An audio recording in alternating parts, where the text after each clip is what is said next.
Bonjour et bienvenue dans ce nouvel épisode de podcast. Je suis Aurélie, alias Lilico sur Instagram et Lily Compagnie sur Ravelry. Je suis ravie de trouver enfin un peu de temps pour tourner un quatrième je crois, épisode. Le dernier était de début septembre. J'étais pleine d'ambition et pleine d'envie pour cet automne. Et bon voilà, il y a eu quelques aléas, la vie a pris le dessus, le Covid, le travail, des événements sympas, familiaux, mon anniversaire, celui de ma fille, voilà. Et donc du coup, on est le 20 novembre et j'arrive enfin à prendre un petit peu de temps. Quand je dis un petit peu de temps, ça va avoir un impact, c'est que je vais pas pouvoir vous présenter tout ce que j'ai fait depuis début septembre.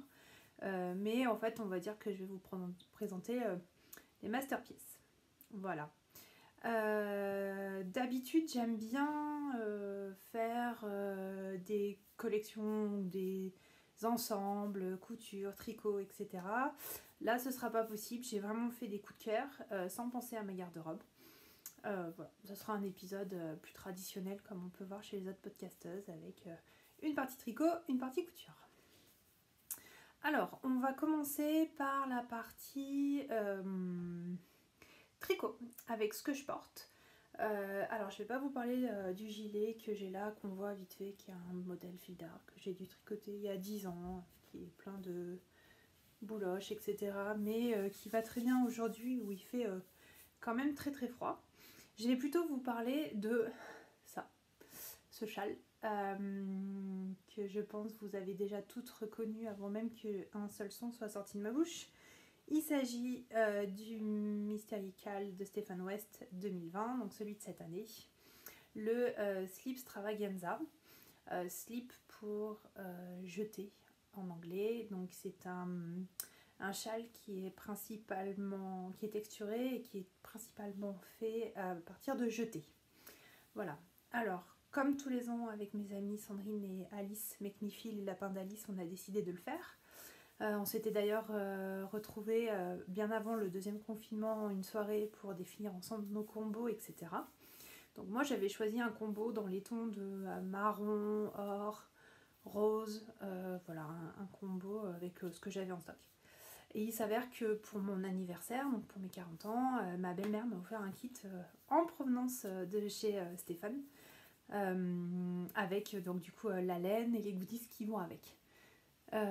Donc j'étais hyper contente, hyper touchée de l'attention, parce que voilà, elle sait à quel point le tricot est important, voilà, une passion importante pour moi, et touchée que mon homme ait géré ça à distance pour elle. J'ai trouvé ça plutôt sympa, surtout qu'il a eu quelques petits déboires au moment de passer les commandes, des stocks fondés comme neige au soleil, et voilà, il n'a pas pu avoir le premier qu'il voulait, mais bon bref, il a réussi à en avoir un dans des couleurs au premier abord. Je me suis dit oula, le mélange, je suis pas convaincue, et au final je l'adore.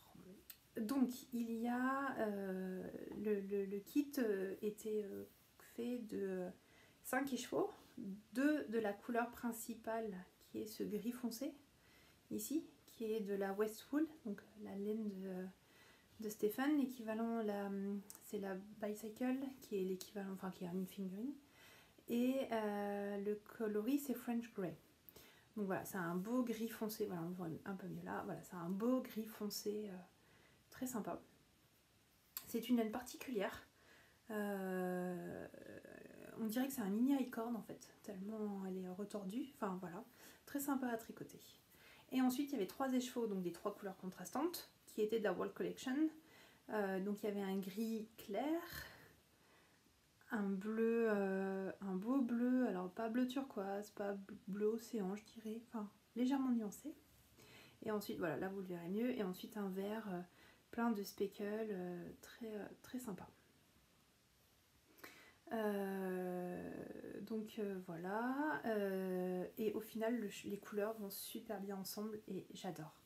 Il faut savoir que donc, le cal commençait le 9 octobre et on est parti le 18, je crois, en vacances dans les Landes, au bord de la mer. C'était des vacances sauvages, j'ai envie de dire. Il n'y avait personne, on a eu assez beau pour aller à la plage tous les jours, mais quand même un temps d'automne, donc un ciel un peu gris, il faisait un peu frais.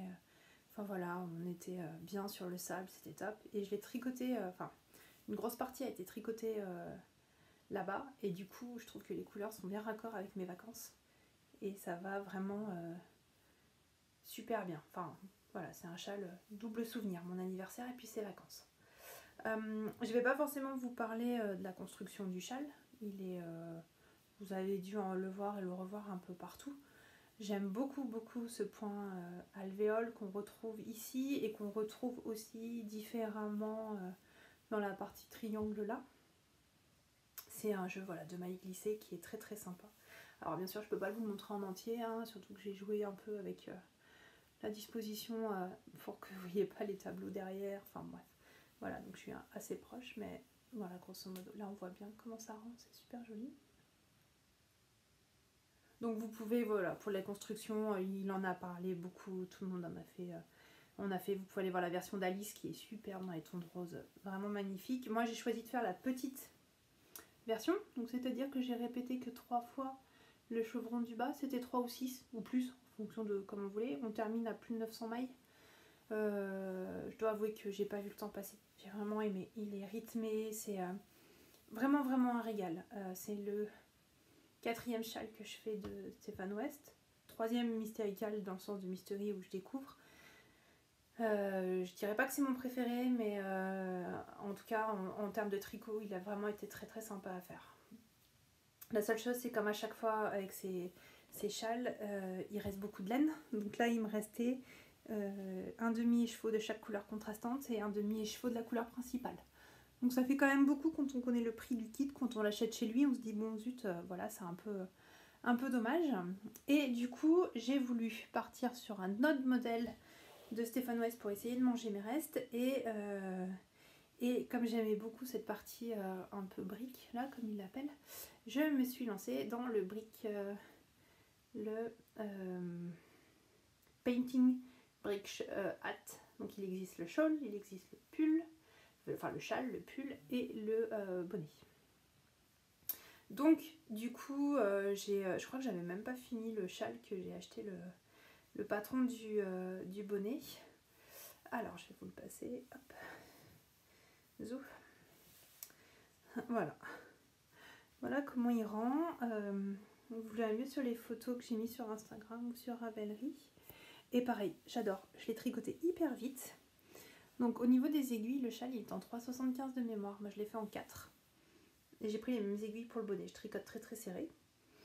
Donc le bonnet au niveau de la construction, on monte un certain nombre de mailles, donc c'est un bonnet en taille unique, on monte un certain nombre de mailles, on fait des codes de 2, et après on a les explications pour faire les briques. Voilà. Du coup, j'ai gardé le même ordre en fait que sur mon châle. Donc là j'ai pas respecté l'ordre du patron, j'ai pas fait attention. Normalement le gris et le vert auraient dû être inversés, mais bon voilà, c'est comme ça. Et du coup pour le bonnet j'ai gardé le même ordre. Donc ça rend pas des triangles comme sur le châle, mais ça fait vraiment voilà, comme des briques. Je sais pas si vous voyez bien. Hop. Et puis on fait tout droit, d'ailleurs je vous montre là où il y a la jonction, ça va pas. On fait tout droit, hop. Et puis après on a des diminutions pour arriver à la couronne. Hop là, voilà. Donc voilà, je l'ai tricoté en 4 sur des aiguilles circulaires de mon kit Knit Pro, je sais plus quoi. Voilà, petit câble, donc j'ai pu tricoter en rond sans problème. Et puis au bout d'un moment, je suis passée sur mes petites 30 cm, non pas 30 cm, je ne sais plus combien, 23 je crois, ceux que j'utilise pour les manches, manches, pour finir le bonnet, hop, et voilà. Donc voilà ce bonnet que j'aime beaucoup. La seule chose qui n'est pas précise dans le patron, c'est que, là on voit quelques fils, pardon. Là normalement c'est un revers, hein, c'est vraiment une grande bande repliée en deux. Et moi je l'ai cousu.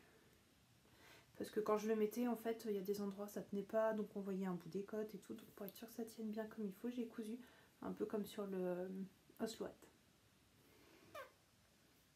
Voilà, donc ça c'est ma master, mes master pièces, on va dire, de ce printemps en termes de tricot.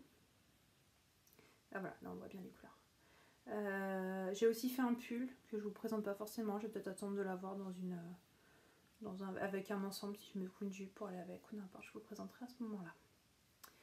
Donc ça c'est les 2 dernières pièces que j'ai finies. Bon, j'ai fait un bonnet pour Céleste aussi, mais pas beaucoup d'intérêt, donc je vous en parle pas plus que ça.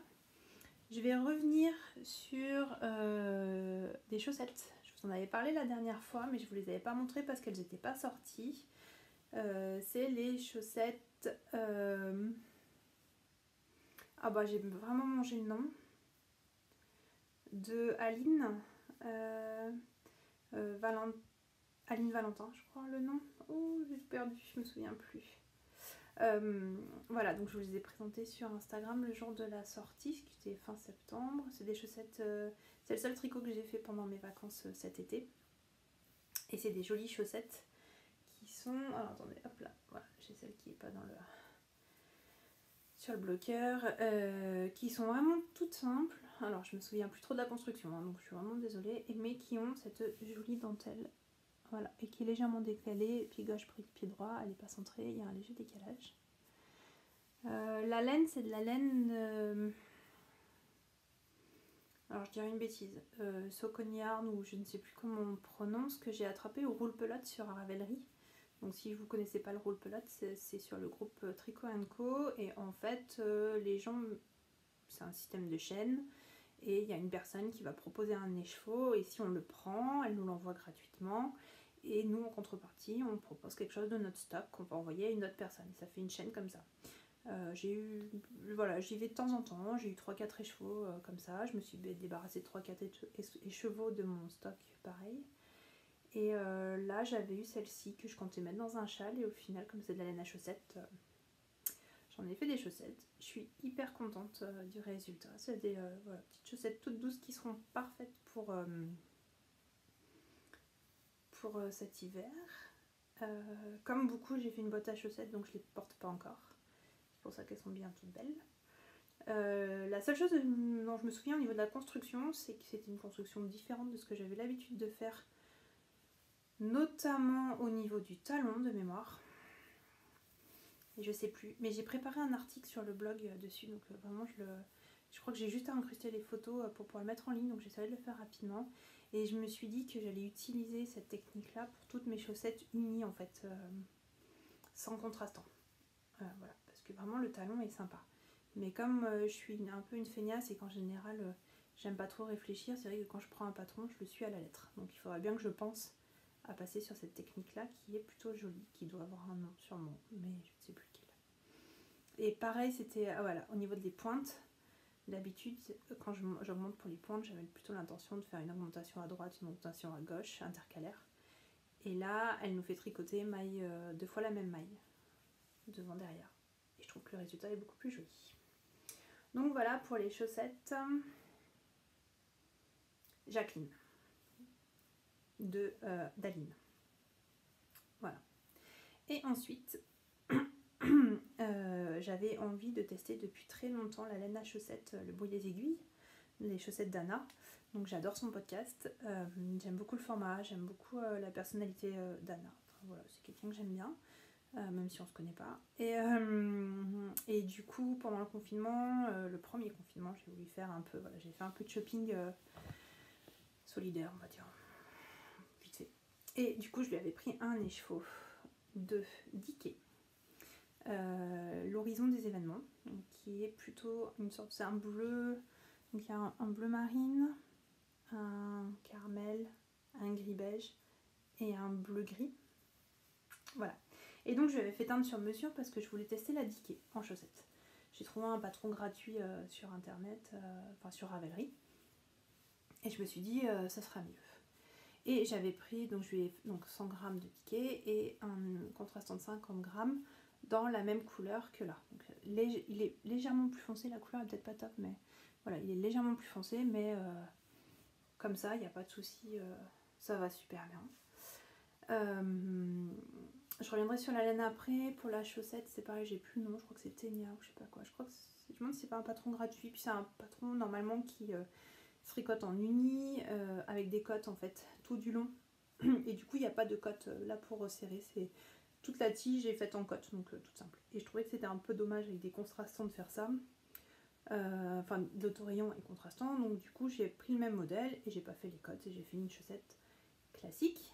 C'est tricoté en 3,5, ça monte hyper vite, honnêtement je pense qu'en 3 soirées la chaussette elle est faite, c'est vraiment vraiment du bonheur. La chaussette est très bien expliquée, c'est super. La seule chose que je me suis rendu compte, c'est au moment de relever les mailles au niveau du talon, là c'est un côté, ça va nickel, c'est super beau, et de l'autre côté, vous voyez, hop, il y a ces petits traits là qui sont moches. Et en fait, quand je relève mes mailles, il faut que je fasse torse. D'un côté normal et de l'autre côté torse. Voilà. Et je m'en suis rendu compte. Donc si on regarde au niveau de l'autre chaussette, c'est ce que j'ai fait. Donc là, c'est nickel. Et là, c'est nickel. Alors, comme j'ai dû déjà défaire la première chaussette, donc celle-ci, parce qu'au niveau des dimensions ça allait pas, et quand je suivais les dimensions, et ben, je me suis retrouvée peut-être avec un 42, 43 pour mon 39, donc j'ai redéfait, etc. Et bien sûr je me suis rendu compte une fois que j'ai eu tout fini. J'ai pas voulu redéfaire une deuxième fois pour reprendre le talon là, je me suis dit c'est pas grave, par contre je l'ai bien noté pour pas refaire la même boulette la prochaine fois. Voilà. Donc chaussettes pareil, je les ai pas encore mis, la preuve c'est que, hop là, il y a encore les fils qui sont pas rentrés. Comme souvent dans mes chaussettes, hein, celles que j'ai tricotées l'année dernière, je les porte et il y a encore les fils qui traînent à l'intérieur. Donc des fois ça s'enroule autour de mes orteils, c'est pas top, mais c'est pas grave. Voilà. Et alors, la laine, je me souviens plus de la composition, ça doit être 75-15, c'est syndiqué, voilà, avec un peu de nylon. C'est du bonheur à porter. Je l'ai quand même essayé, donc j'ai bien vu ce que ça rendait sur les pieds. Et à tricoter, honnêtement, je pense que c'est la laine Dickey la plus agréable que j'ai eue. C'est vraiment, ça fait vraiment un petit matelas épais tout moelleux, tout doux. Sur les aiguilles, elle glisse. Enfin, vraiment, c'est du bonheur. J'adore. Je me suis même posé la question de lui acheter une quantité pull pour me faire un pull voilà, avec sa laine parce que j'aime vraiment, vraiment, vraiment beaucoup. Si bien que j'en ai racheté un écheveau, j'en ai recommandé un écheveau pareil, je lui ai demandé de l'atteindre sur mesure parce qu'elle n'en avait pas en stock pour faire une paire de chaussettes à mon papa. Bon, je lui ai montré la couleur, il n'a pas l'air d'être très convaincu, à voir. Donc ça je vous en reparlerai à l'occasion. Pour ces chaussettes, je les ai tricotées dans le cadre du cal I Drink My Socks ou Socks in the Mug de Fabienne Birouleghem et Marie Leline Lainotte. Forcément, comme j'ai fait ce podcast sur un coup de tête parce que monsieur venait de terminer sa réunion, j'ai oublié de prendre le mug avec moi, mais vous pouvez le voir sur la petite photo qui est là. Voilà pour le tricot. Sur mes aiguilles, il y a pas mal de choses en ce moment. Donc, il y a les chaussettes pour mon papa. J'ai commencé un pull pour Céleste. Et j'ai des projets par-dessus la tête. Donc, on va voir comment ça avance. Et puis, ça prendra le temps que ça prendra. Mais voilà, je continue de tricoter. Pour ce qui est de la couture, je ne sais plus ce que je vous avais montré la dernière fois. J'ai pas mal de projets en tête, notamment des tenues, etc. J'attendais un peu de voir au niveau professionnel ce qui allait se passer pour moi. J'envisageais, enfin je pensais retourner dans un monde plus tertiaire et quitter le monde de l'industrie et du coup pouvoir me coudre un peu plus de robes, de jupes, etc. Au final ça n'a pas lieu. Je reste dans mon industrie. Du coup me coudre des robes et des jupes alors que je peux pas les mettre trop souvent, ça n'a pas beaucoup d'intérêt. Donc pendant cette période où j'étais en attente de réponse, j'ai pas trop cousu, mais j'ai eu un coup de cœur, un gros coup de cœur pour le Sweet Icon de Atelier Scamit, présenté par Sophie du Tricomonde de Sophie. Donc le sweat il est sorti il me semble au printemps, et bon c'était un sweat, je me suis dit j'ai quelques patrons de sweat, pas besoin d'investir. Et puis Sophie a montré la version qu'elle a fait, donc le sweat est en 3 versions. un sweat tout simple, un sweat à capuche et un sweat zippé. Et elle a présenté une 4e version qui n'est pas disponible, donc il faut un peu bidouiller, le sweat zippé à capuche. Et je l'ai vraiment trouvé top. Et pendant le premier confinement et mes achats solidaires, j'avais acheté quelques coupons de tissu à Pauline de la mercerie La Rochelle, dont ce tissu, ce jersey blanc avec qui fait très plage aussi, avec blanc et jaune, avec des petites cabines de plage, des petits poissons, etc. Et quand j'ai vu le sweat de Sophie, je me suis dit c'est ça, je vais utiliser mon coupon là-dessus. Parce que pour la petite histoire, quand je l'ai reçu, j'étais un peu déçue. Je pensais que c'était un jersey tout simple. Je pensais me faire un t-shirt assorti avec Céleste, qu'on est toutes les deux de même. Et vu la matière, ça allait pas du tout. C'est un, je sais plus comment on appelle ça, il est un peu gratté à l'intérieur là. Donc voilà. Et du coup, je me suis dit, allez go, on y va, on se lance. Et donc, j'ai fait le sweat icône. Hop là, voilà, là vous voyez bien avec la capuche et zippé. Et j'ai rajouté une petite broderie homard issue du livre je n'ai pas le titre de Brittany Pompadour, qui propose à la base des kits de broderie hyper sympas, hyper modernes, voilà, un peu décalés. Et du coup mon beau-fils m'a offert pour mon anniversaire le livre et du coup j'ai cousu le petit homard dessus, j'ai brodé. Voilà. Hop, donc le sweat, hyper simple à faire, la bonne taille, de mémoire j'ai dû le couper en 40. Vraiment les explications, alors pas au top si on prend que les explications du livret. J'ai pas aimé la présentation, c'est trop fouillis, trop chargé. Je suis pas fan, ça me fait penser un peu aux explications Icati aussi. Je trouve le livret pas très lisible en fait. Mais voilà, c'est pas la qualité des explications, c'est plus le visuel qui me gêne. Par contre, pendant que j'étais en train de couper mes pièces et de regarder comment je pouvais faire pour tout faire rentrer, j'ai regardé la vidéo. Et alors avec la vidéo, c'est juste du bonheur. Parce qu'une fois que j'ai regardé la vidéo, ça roulait tout seul. J'avais les étapes et tout. Un point difficile, hop, un petit retour, on regarde et c'est vraiment top. Donc là, pour le coup, la vidéo, c'était vraiment super. J'avais 1,50 m de tissu et je crois bien que ce qui était préconisé pour la version sweat normale capuche, c'était 1,70 m ou 1,80 m. Et j'ai réussi à faire rentrer sans problème toutes les pièces dessus. J'ai même mis un peu de rab et j'ai même réussi, si c'est ça, et j'ai même réussi à doubler la capuche avec mon tissu principal. D'accord, donc là j'ai joué un petit peu pour que quand la capuche est sur ma tête, c'est ben les petites maisons et les poissons sont dans le bon sens, et puis hop, comme c'est pas sur ma tête et que ça ben voilà, c'est aussi dans le bon sens. Voilà, donc du coup, qu'est-ce que je peux vous dire dessus? Bah rien de particulier, vraiment très simple. La seule chose, c'est que une fois que je l'ai eu fini, je me suis dit il est peut-être un poil grand. C'est de ma faute, hein, j'avais dû prendre un 40 ou un 42 alors que mon tableau de mesure me disait un 38 ou un 40, je ne sais plus. Et comme je voulais le mettre plutôt voilà, pour aller à la plage, je m'étais mis comme objectif de finir pour mes vacances dans les Landes, bah, je l'ai entièrement doublé. Voilà. Du coup, ça en fait une veste un peu de sport, un peu chaude. Donc pour doubler, ce que j'ai fait, c'est que j'ai refait à l'identique le sweat, sans le bord-coque bien sûr, et puis sans la capuche, donc même au niveau des manches. J'ai tout assemblé comme on assemble en fait la doublure d'une pochette, hein. Donc côté droit, le haut, côté gauche, en bas, puis en bas j'ai laissé une petite ouverture pour pouvoir le retourner en fait, tout simplement. Et l'ouverture, je l'ai cousue à la main. J'essaie de vous voir où je l'ai fait.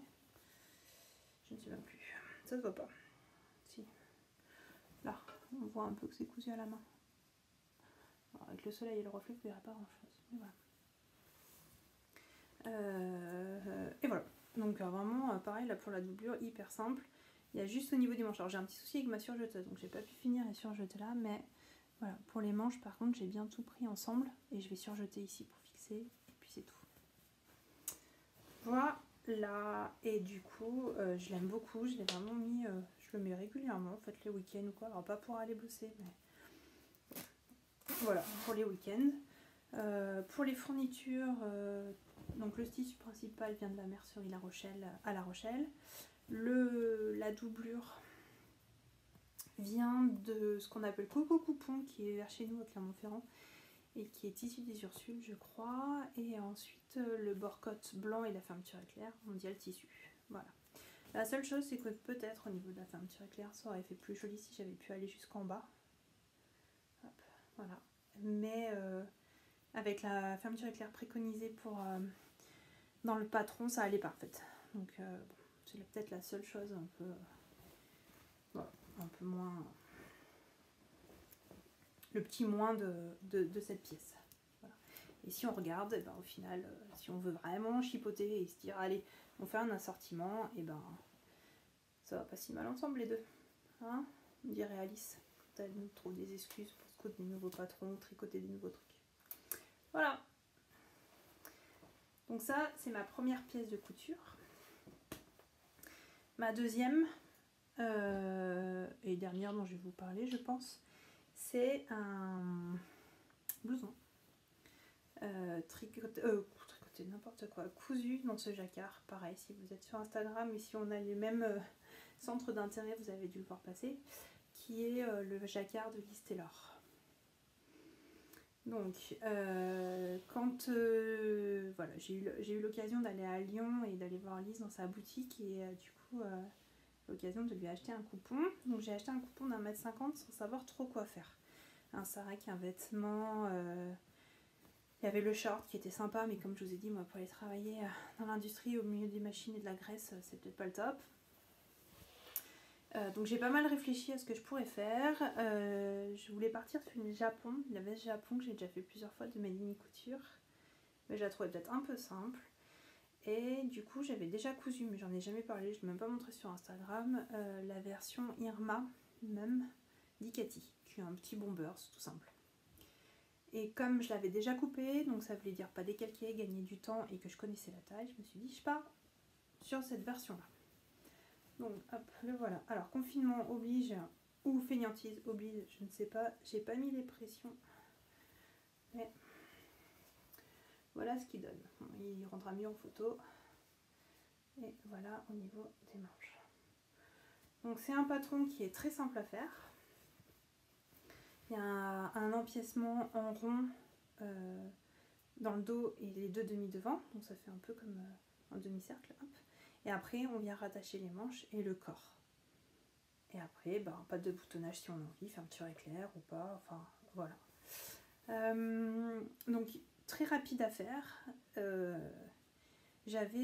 j'ai acheté le tissu chez Liz Taylor. Ensuite j'ai acheté ce biais à paillettes qui brille pour faire des finitions propres parce que c'est un tissu qui s'effiloche énormément et je l'ai cousu avant qu'elle fasse son article de blog. Donc voilà, j'aurais mieux fait d'attendre un peu. Donc j'ai acheté le biais là pour faire des jolies finitions sur l'intérieur. Voilà ce qu'on voit là. J'ai décidé de ne pas doubler parce que je trouve la doublure, enfin l'intérieur du tissu tellement joli que je me suis dit bah, c'est pas très grave si on le voit. Hop.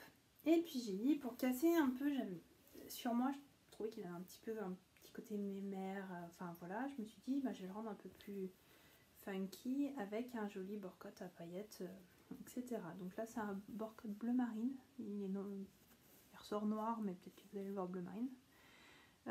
Blanc avec deux petites rayures argentées qui rappellent du coup l'argenté des fleurs. Et du coup donc j'ai acheté les poignets, les deux poignets et le bas.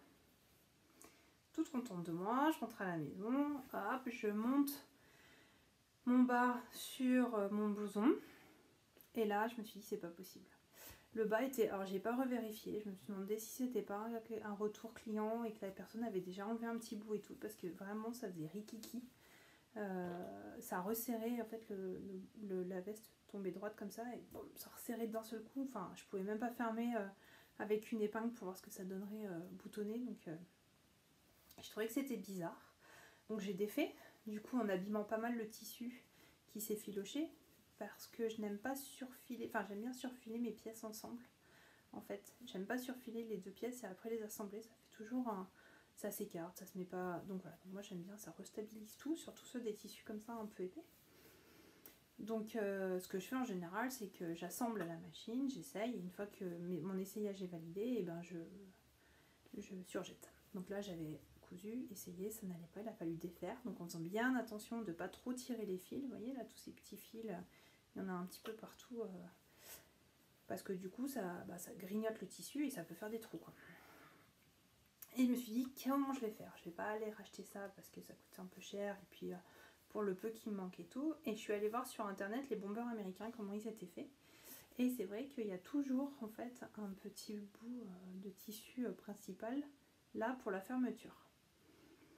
Et je me suis dit bah on va faire comme ça. Donc ce que j'ai fait, c'est que j'ai pris ma bande, mon bord-code du pas, j'ai rajouté 7 cm je crois de chaque côté pour faire donc une bande en 3 morceaux, tissu principal, bord-code, tissu principal, que j'ai ensuite replié en deux et puis que j'ai assemblé comme un bord-code classique. Pour que les finitions soient un peu plus jolies, là j'ai replié mon bord-code et j'ai cousu à la main. Donc du coup, au niveau des finitions, on n'est pas trop mal. Forcément, je vous dis ça, puis il y a un fil qui se balade. Pardon. Et ensuite, j'ai surjeté, hop, ensemble.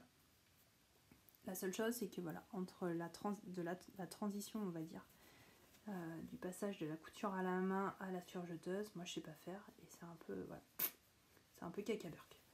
Bon, après, qui va aller voir la transition à l'intérieur de ma veste, je ne sais pas. Et voilà, là on voit bien ce que ça donne. Voilà. Bon, après j'ai stabilisé en faisant des points un peu à la sauvage et tout. Voilà. Et ensuite des boutons que j'ai trouvé pareil chez Mondial Tissu, qui je trouve vont super bien avec. Pareil, pour la peur de rater les boutonnières, j'ai pas voulu faire de boutonnières, donc du coup il me reste un coup de dépression pour pouvoir le fermer.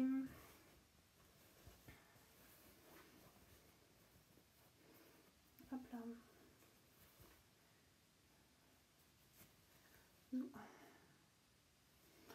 Donc ça fera bien joli comme ça.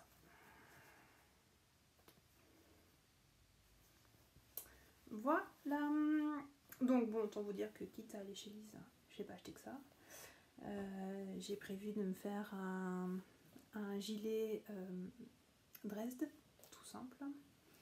Et enfin tout simple, toujours rallongé au niveau des manches et tout. Mais bon, ça, faut juste que je m'y mette. Le patron est déjà découpé, voilà. J'ai acheté de quoi me faire une chemise plus classique.